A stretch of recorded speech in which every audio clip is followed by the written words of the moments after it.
Salam sejahtera bagi kita sekalian. Saya berharap keadaan saudara-saudara baik-baik semua.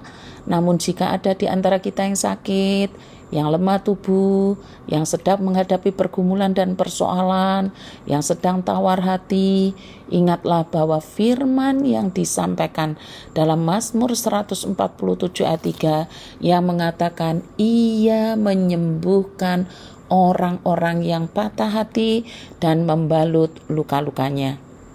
Setiap masalah dan persoalan yang kita alami, jadikanlah pijakan untuk semakin mencintai Allah dalam Kristus Yesus. Semakin dekat dengannya, bukan semakin menjauh. Salah satu cara mendekat adalah dengan menyediakan waktu bersaat teduh di hadapannya. Dengarkanlah apa yang hendak Tuhan ajarkan kepada kita. Sedengkanlah telinga untuk menyambut sabdanya dan jangan keraskan hati. Karena itu marilah kita bersaat teduh. Hari ini saat teduh kita dari Kisah Para Rasul 5 ayat yang ketiga. Firman Tuhan berkata, tetapi Petrus berkata, Ananias, mengapa hatimu dikuasai iblis sehingga engkau mendustai Roh Kudus dan menahan sebagian dari hasil penjualan tanah itu? Saudara-saudara, pada masa awal kekristenan, di mana Roh Kudus dicurahkan dan Allah makin menambah-nambahkan jumlah orang percaya, di pasal 4 ayat 4 dituliskan begini, tetapi di antara orang yang mendengar ajaran itu, banyak yang menjadi percaya, sehingga jumlah mereka menjadi kira-kira 5.000 orang laki-laki. Jumlah ini sangat banyak dan belum pernah terjadi di zaman-zaman sebelumnya. Kalau ngumpul untuk makan roti dan ikan, yang mujizat itu memang ada dicatat 5.000 laki-laki, belum termasuk perempuan dan anak-anak. Tetapi mereka yang makan roti dan ikan itu banyak yang meninggalkan Tuhan, bahkan di antara mereka turut menyalibkan Tuhan. Tetapi di sini saat kita membaca ini, pada saat Roh Kudus dicurahkan, 5.000 orang laki-laki itu bukan untuk makan dan minum. Tetapi jelas disebutkan banyak yang menjadi percaya. Dari sini kita dapat memahami pergerakan pengikut Kristus yang percaya makin banyak dan makin luas. Dan semangat semakin menyala-nyala untuk memberitakan Injil, termasuk Rasul Petrus sendiri. Sudah gak ada takut-takutnya lagi, beda dengan yang dulu. Ia dulu ketakutan dan menyangkal, sekarang tidak lagi, malah bersemangat dan berani bersaksi.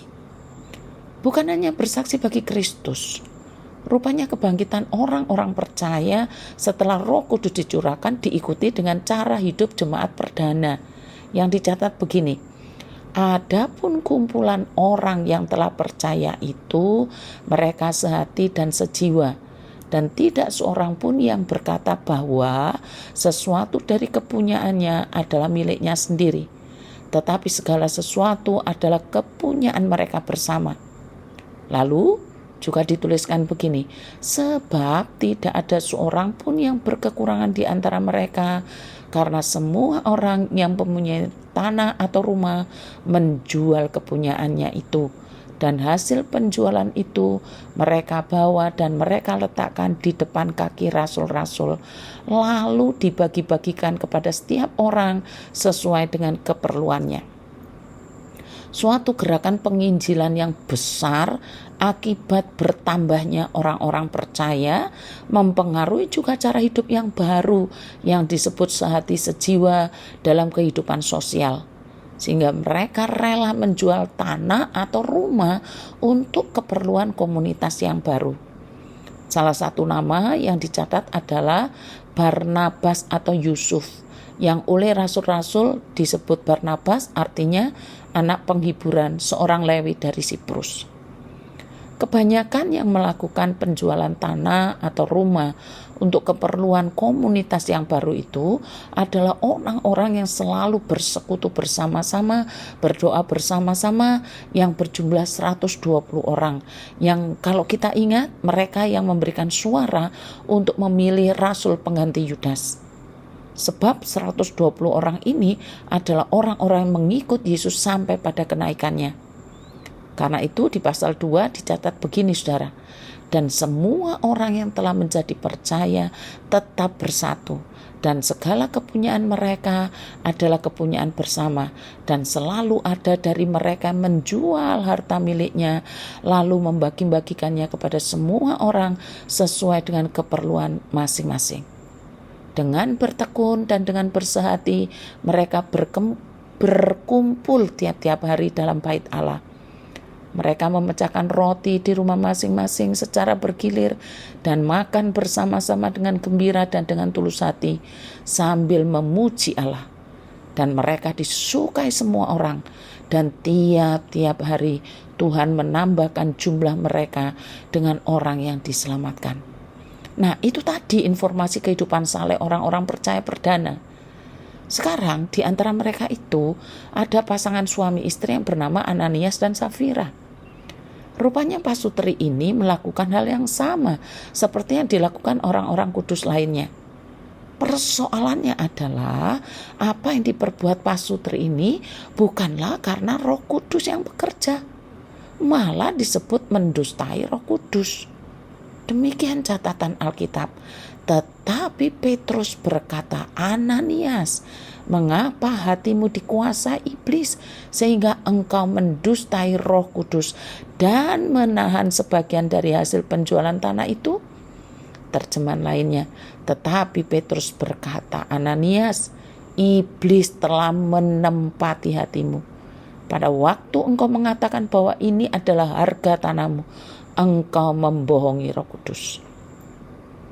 Ananias dan Safira disebut sebagai mendustai Roh Kudus yang berakibat kematian bagi keduanya. Ingin mendapatkan nama dan tempat sebagai orang-orang kudus yang digerakkan Roh Kudus dalam kehidupan sehati sepikir, namun pasutri itu justru sepakat berdusta. Padahal sudah jelas, selama tanah itu tidak dijual, bukankah itu tetap kepunyaanmu? Dan setelah dijual, bukankah hasilnya tetap dalam kuasamu? Mengapa engkau merencanakan perbuatan itu dalam hatimu? Engkau bukan mendustai manusia, tetapi mendustai Allah. Kepada istri Ananias pun Rasul Petrus berkata, mengapa kamu berdua bersepakat untuk mencobai roh Tuhan? Lihatlah, orang-orang yang baru mengubur suamimu berdiri di depan pintu dan mereka akan mengusung engkau juga keluar. Dosa Ananias dan Safira merupakan dosa yang pertama kali dicatat dalam gereja di Perjanjian Baru. Bukan dosa itu dosa pertama. Setiap orang sudah berdosa. Tapi ini dosa pertama yang dicatat. Ananias sendiri artinya Yahweh telah menaruh iba. Ia telah diajar tentang kemurahan hati Allah.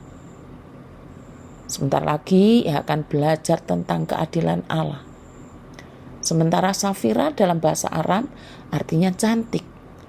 Kemungkinan ia berparas cantik, tetapi ia tidak memiliki kecantikan jiwa. Penting bagi kita untuk memahami dosa mereka. Dosa mereka bukan karena memiliki sebidang tanah atau menjual tanah itu, atau mengambil keuntungan dari penjualan tanah itu.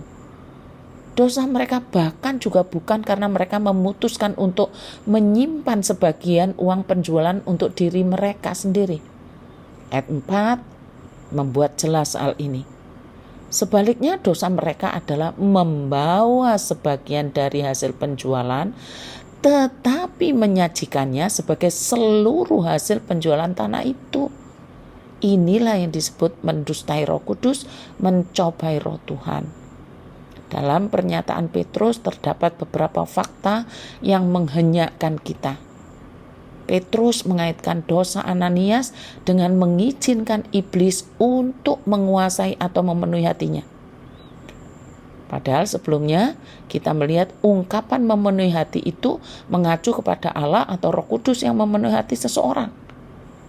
Dan sekarang kita menyimak ungkapan itu mengacu kepada orang yang sedang dibawa kendali Allah atau kendali Roh Kudus.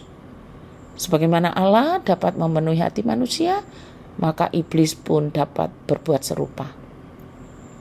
Ungkapan itu tetap bermakna di bawah kendali.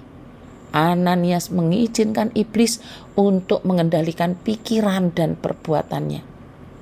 Bagaimanapun dalam melakukan hal ini, iblis tidak menentang kehendak Ananias.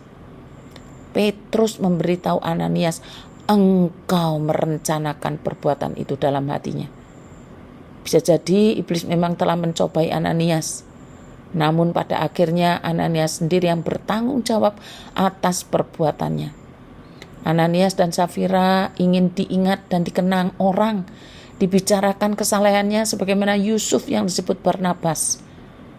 Namun sayang, ia memilih untuk merencanakan dusta dalam membawa hasil penjualan tanahnya di bawah kaki rasul-rasul.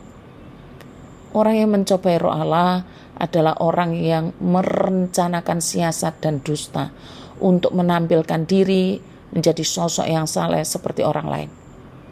Kiranya Allah menolong kita gerejanya, agar dosa pertama yang terjadi di gereja soal mendustai Roh Kudus tidak berkembang biak.